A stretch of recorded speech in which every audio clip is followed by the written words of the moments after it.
Global hunger index 2022 की report में जो भारत का पायदान है 21 देशों की लिस्ट में जो भारत का 107वां स्थान आया है और इसको लेकर बहुत ही सरकार पर गंभीर सवाल उठने लगे हैं और जो देश के लिए चिंता का विषय आज इसको लेकर एक प्रेस कॉन्फ्रेंस हुई है। हमारे साथ डॉक्टर वंदना प्रसाद जी है जो जन स्वास्थ्य पर काम करती है और ख़ास बात है कि जो ये रिपोर्ट आई है वो 5 साल के बच्चों तक जो मापदंड किया गया है उनके पोषण कर। मैडम जो रिपोर्ट आई है इसको पहले आप कैसे देखती हैं? जैसे रिपोर्ट जो है वो जायज़ है मेरे हिसाब से, क्योंकि यही एक रिपोर्ट नहीं है, कई रिपोर्टें हैं। हम जो ज़मीन पे काम कर रहे हैं हम खुद भी देख रहे हैं, हमारे खुद के भी आंकड़े हैं, सरकारी भी आंकड़े हैं। NFHS 5 जो रिपोर्ट है उसका आधार भी सरकारी आंकड़े ही है, वो भी कहीं और से नहीं आए हैं। वो आंकड़े भी फूड एंड एग्रीकल्चरल ऑर्गेनाइजेशन जो है वो भी सरकार से ही जो आंकड़े लेती है उसी को लेके इसमें कैलकुलेशन किया गया है।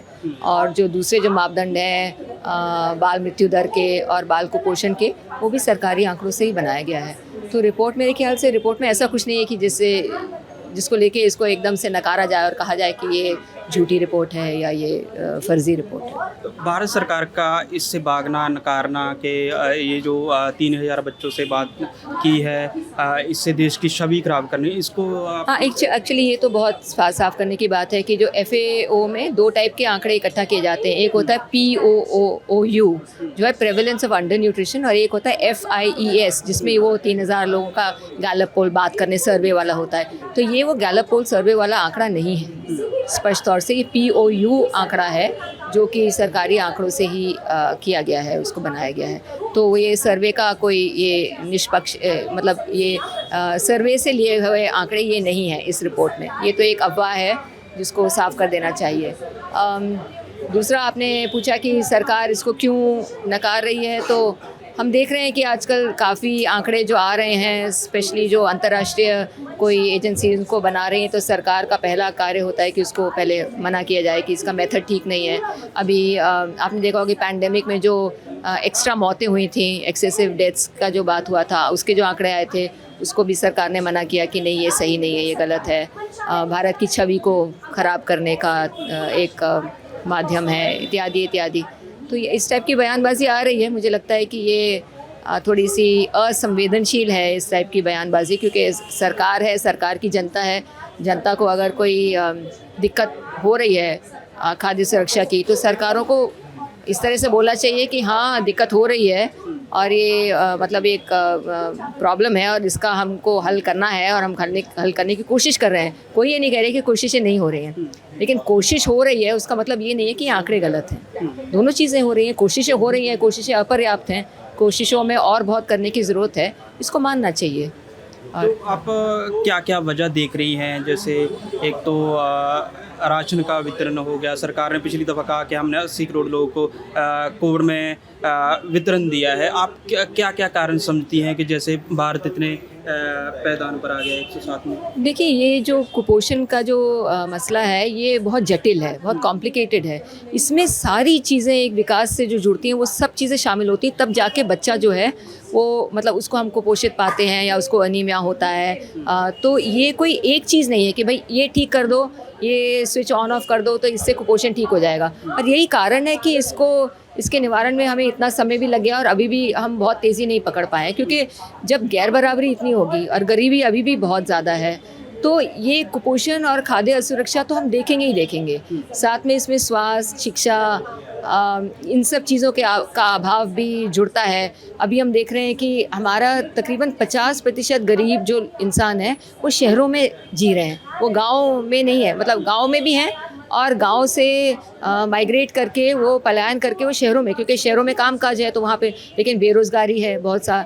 अब शहरों में वो स्कीम एंड प्रोग्राम जो गांव में चल रहे हैं वो शहरों में अच्छे से नहीं चल रहे हैं। तो आंगनवाड़ी शहरों में अच्छे से नहीं चल रही हैं, नरेगा का काम शहरों में नहीं है, आशा कार्यकर्ता शहरों में नहीं है, और शहरों में जीने के लिए आपको पैसा और कहीं ज़्यादा चाहिए। तो जो शहरी गरीब हैं ये बहुत एक मोटा बड़ा एक समुदाय है जिसमें बहुत सारा ऐसी प्रॉब्लम आ रही है और वो भी आंकड़ों को कंट्रीब्यूट कर रही हैं। गाँव में जो स्कीम्स एंड प्रोग्राम्स हैं वो भी जिस तरीके से जो उसकी पहुंच होनी चाहिए थी, जैसे मैं बहुत दूर दराज इलाकों में, ट्राइबल इलाकों में काम करती हूँ, वहाँ पे भी पहुंच अभी अच्छी नहीं है। आंगनवाड़ियाँ नहीं पहुँच पा रही हैं, तो स्कीम्स एंड प्रोग्राम्स हैं, वो अच्छे हैं, उनको बचाना चाहिए, उनको और तगड़ा करना चाहिए, उनको और ताकतवर करना चाहिए। लेकिन रोज़ हम यही सुनते हैं कि इनको उखाड़ दो, इनको बंद कर दो, इनको कम कर दो। और जो बजट्स हैं, बजट्स घटते जा रहे हैं।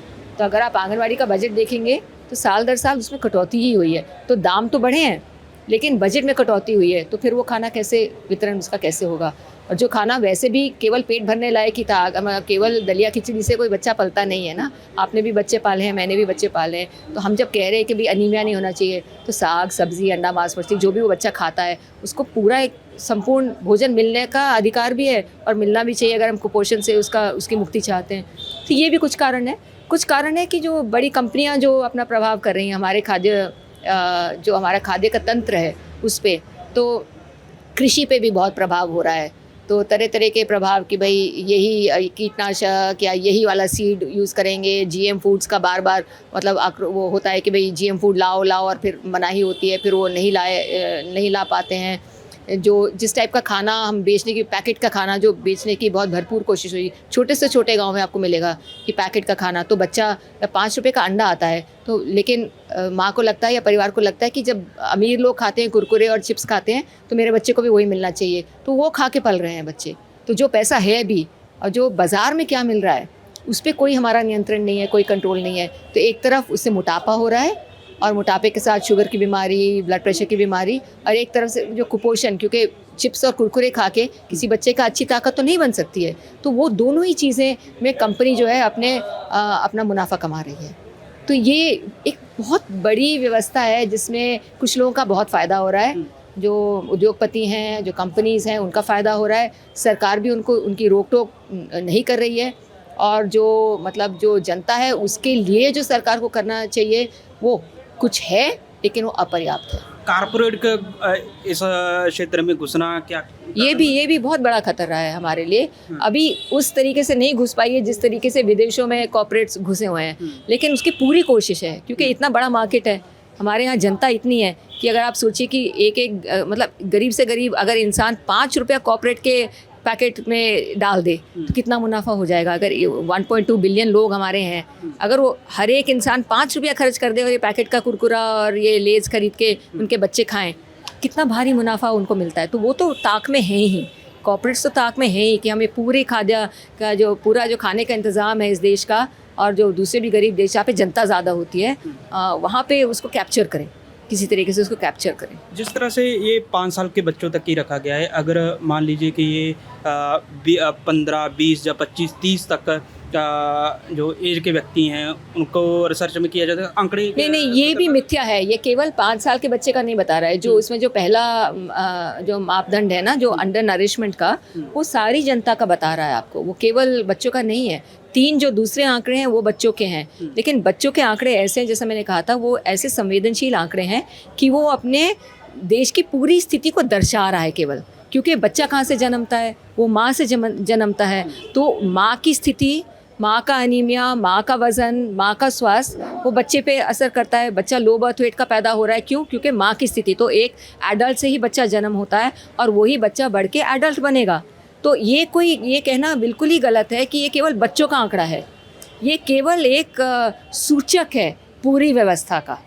तो इसको ये मानना कि ये बच्चों की बात कर रहे हैं, बड़ों की बात, ये एडोलेसेंट की भी, आफ्टर ऑल बच्चा है, जो गर्ल चाइल्ड है वही एक एडोलेसेंट, मतलब एक किशोरी बनेगी। किशोरी की शादी होगी, किशोरी ही दूसरे बच्चे को जन्म देगी, वो लड़के को भी जन्म देगी, वो लड़की को भी जन्म देगी। तो एक चक्र है ये। तो इस चक्र में बच्चा तो एक, अब हम सारे को नापने की बजाय हम एक नाप रहे हैं, उसका मतलब ये नहीं है कि वो केवल एक ही की बात बता रहा है, वो तो पूरे चक्र की बात बता रहा है ना। वो अपनी माँ की भी बात बता रहा है, वो माँ जब किशोरी थी उसकी भी बात बता रहा है, और वो आगे जब किशोरी बनेगी उसकी भी बात बता रहा है। तो केवल बच्चे की बात नहीं हो रही है इन आंकड़ों से।